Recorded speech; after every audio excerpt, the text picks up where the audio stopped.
Hello guys! So nandito na naman tayo kasi meron akong natanggap na tanong, okay? So guys, may nagtanong kasi sa atin kung paano daw mag-start ng business dito sa Japan. Okay? So madali lang ba? Mahirap ba? Anong mga kailangan? So ano daw yung mga kailangan i-start? Saan kailangan pumunta? So lahat yan sasagutin natin. So nandito kami, family, magkakasama kami. So nasa car ako, yung asawa ko nagdo-drive kasama yung mga bata. Now, napag-usapan namin yung kaibigan niya ay gustong mag-open ng company sa Japan. So, paano daw kaya mag-start? Guys, unang-una nyong gagawin ay pupunta po kayo sa Zemsho. Zemsho or tax office. So, pupunta kayo sa Zemsho or tax office para mag-isip ng yago or mag-declare or labas ng yago. Yago means pangalan ng business mo, like kami, King. So, yun nga, kami, yung company namin, is 6 years ago, pumunta ako sa tax office sa lugar namin, pinakamalapit na tax office sa lugar namin, at tineclare ko yung company name na gusto ko na King Kogyo. K-I-N-G, then Kogyo. Meron kasi dalawang kanji ang Kogyo. Merong madali, so yun yung kinuha ko, at meron yung mahirap, okay? So, King Kogyo yung naisip ko. Hindi kami kabushiki, Kojin Gaisha yon. Hindi kami Hojin Gaisha. Anong pinagkaiba? Ang Kojin Gaisha is, ano mo lang siya, hindi siya LTD.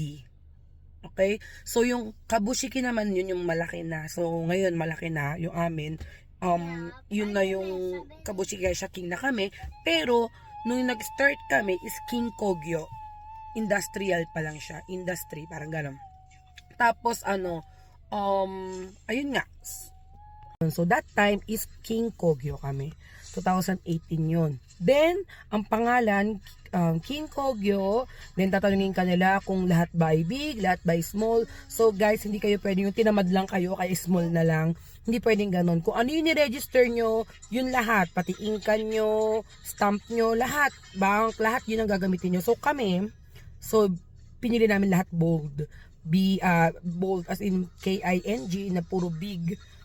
Ayun, tas Kogyo. So, sa part na yun, bawal kayo magkamali. Hindi pwede yung tinamad lang kayo magsulat. Kaya, ganun yung nasulat. So, hindi nyo naman kasi mababago yun ng ganun-ganun lang. Next, kailan nyo siya gustong i-start? So, ako, pinili ko is December 19, 2018 kasi birthday ko yun. December 19, birthday ko. So, pinili ko yung date na yun kasi gusto ko lahat iskinin, which is para hindi namin makalimutan yung mga ganun, di ba, maarte kasi. So, next naman po ay mahalaga din yung bagay na ano yung company nyo na yun. So, kami ang nilagay namin ay, ako pala, ang nilagay ko doon ay welding company, welders, marami pa. So, naglagay din kami doon ng, ano pa ba? Parang welder lang yata yung nilagay ko doon. Yun i-register ko that time. So, kayo, kung anong gusto nyo, like, dati naman, nung time naman na meron akong restaurant, ang nilagay ko naman ay Butterfly Asiago. Ano siya, is restaurant. So, ganun yung pagpupunta ka sa Zemsho or tax office. After nun, may bibigay sa yung papel o hikae, itatabi mo yun kasi gagamitin mo yun sa mga pag-extend ng visa or pagkukuha ka ng staff sa mga ibang bansa sa Philippines, ganon, pwede yun. Okay na yung tax office or Zemsho. Next naman, pumunta ka sa paggawaan ng inkan. Pero ngayon kasi hindi na uso yung mga ganun na magpapagawa ka pa sa paggawaan. Usually, mas mura sa internet. So, pupunta ka po sa mag-search ka sa internet kung saan merong pinakamurang paggawaan ng inkan or stamp na nakalagay doon ay King Kogyo, number, address, sino yung dayo. By the way guys, baka makalimutan nyo. Meron kasi ako nakita nag-post sa Facebook. Nakalagay doon na Dayo Torishima Yaku or President, tapos nakalagay yung pangalan niya. Pero, bla bla bla Kogyo siya. So guys, kapag ikaw ay Kojin, Dayo lang, walang Torishima Yaku. Okay? So, kapag naman ikaw ay Hojin or big company na, doon ka lang pwede maglagay ng Daiyo Torishimayaku. So, doon magkaiba yon. Doon sa may, ano ba yun? Calling card, business card, or Meishi nyo, hindi nakakahiya na nakalagay doon na Daiyo Torishimayaku, Suzuki Yukari, mga ganon. So, ikogyo ka lang naman, hindi mo pwedeng ilagay basta-basta Daiyo Torishimayaku kasi pagtatawanan ka talaga. So, ganun kasi naranasan namin. Akala ko kasi, normal yun. Kasi yung nakikita ko sa mga Meishi na binibigay nila sa akin ng mga CEO eh. So, akala ko, ginaya ko yun. So, akala ko yun yung tama. So, hindi pala, mali pala yun, guys. So, doon mag-ingat tayo, lalo tayong mga kababayan natin. Tapos, bibili ka ng stamp, papagawa ka ng stamp, pangalan mo, number, fax number. Next mo namang gagawin at kailangan gawin ay pumunta ng bangko. Pumunta ka ng bangko para i-register yung bank account na yon. Kasi hingin yung inkan mo or yung go mo in mo or yung stamp na yon. Para yun yung i-register dun sa bank na papagawa mo. Na kore-kara, simula ngayon, dun ipapasok yung mga pera. Pera na kinita mo o kikitain mo. Tapos from there, tsaka mo pa lang siya iuhulog sa mga papaswelduhin mo. 'Di ba? Kung meron kang staff, mga staff, mga kailangang paswelduhin or kehi, mga ganon. So maraming gamit yung ano na yan. Tsaka pandi ka na sulat ang sulat, 'di ba? So ganon, kung gusto mo mag-start as small lang muna, diyan din kami nag-start. Okay na okay yung mga ganon. So yun lang naman yung kailangan mong gawin sa una. Tapos noon, pangalawa or to follow na lang yung kukontak ka sa mga kilala mong CEO para kumuha ng mga trabaho, makipagkontrata sa kanila at wag niyong kakalimutan. Meron tayong mga next kong itatopic is yung gagawa ka pa ng CQ show. Ano ba yung CQ show? Is invoice yon. Maniningil ka, mahalaga yan. Tapos Shiharai Meisai show.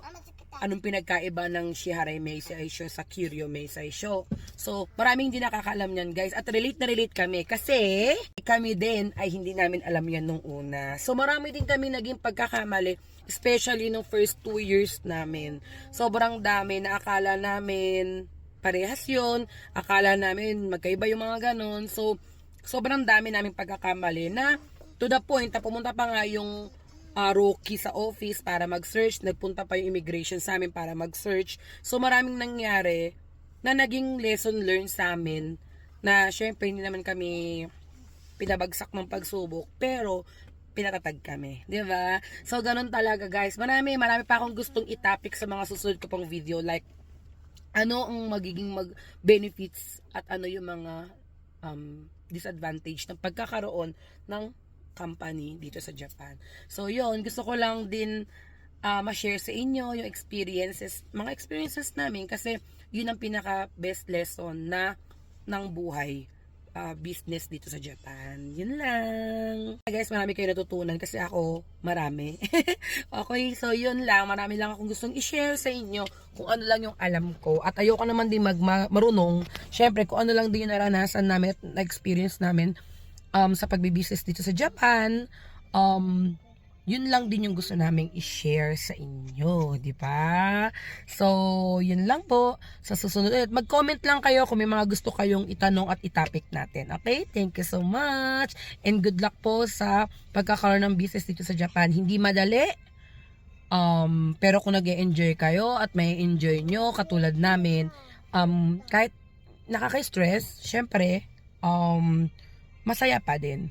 Na syempre, iba yung respeto na binibigay sa atin, iba yung tingin nila sa atin, iba kasi talaga yung puro business yung post mo, kaysa puro sa alak ang pinapost mo, diba? So, good luck. Kung kinaya ng lahat, ng karamihan, kaya mo rin. Yun lang, bye-bye!